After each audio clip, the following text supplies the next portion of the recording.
মানুষ মানুষকে ভয় করে কিন্তু আল্লাহকেও কিন্তু ভয় করে না। মানুষ মানুষকে ভয় করে, আল্লাহকে ভয় করে না। কীরকম?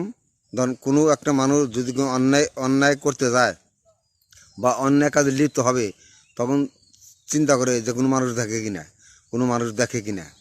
কিন্তু মানুষের ভয় করতেছে কিন্তু এখানে, কিন্তু আল্লাহ যে স্বয়ং দেখতেছে, আল্লাহ যে বিদ্যমান, হ্যাঁ, কিন্তু এটা চিন্তা ভাবনা কখনো করে না। এটা কখনো ভাবেনি যে আল্লাহ পাক দেখতেছে। মানুষ দেখে কিনা, মানুষ দেখলো কিনা এই চিন্তা ভাবনা করে কোনো অন্যায় কাজে যখন জনলিপ্ত হয়। কাজেই এটা চিন্তা করতে হবে যে আল্লাহ পাক আছে, আল্লাহ পাক স্বয়ং দেখতেছে, আল্লাহ পাক সব কিছু দেখে।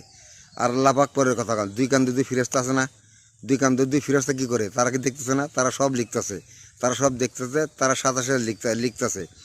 কাজেই এই জন্য আল্লাহ পাক বলছে যে মানুষ মানুষকে ভয় করে, আল্লাহকে ভয় করে না। আল্লাহকে ভয় করতে হবে ভাই, আল্লাহকে ভয় করতে হবে। দুনিয়ার মধ্যে যাই যত কিছু করেন, আল্লাহর কাছে সমস্ত বিচার একদিন দিতে হবে। আল্লাহর কাছে একদিন সবাইকে একদিন দাঁড়াতে হবে। আল্লাহর কাঠগড়ায় দাঁড়াইয়া সমস্ত জীবনের সমস্ত হিসাব আল্লাহর দরবারে দিতে হবে প্রত্যেকটা মানুষকে, কারো ক্ষমা নাই।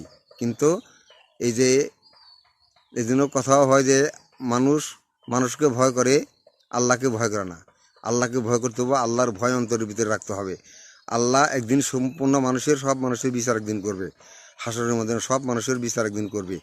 কাজে সেটা মনে রেখে চলতে হইব যে আল্লাহ একজন আছে, আল্লাহ আমার বিচার করবে, এটা মনের ভিতরে ভয় রাখতে হইব। আল্লাহর ভয় অন্তরের ভিতরে রাখতে হবে, এগুলো কথা মনে রেখে।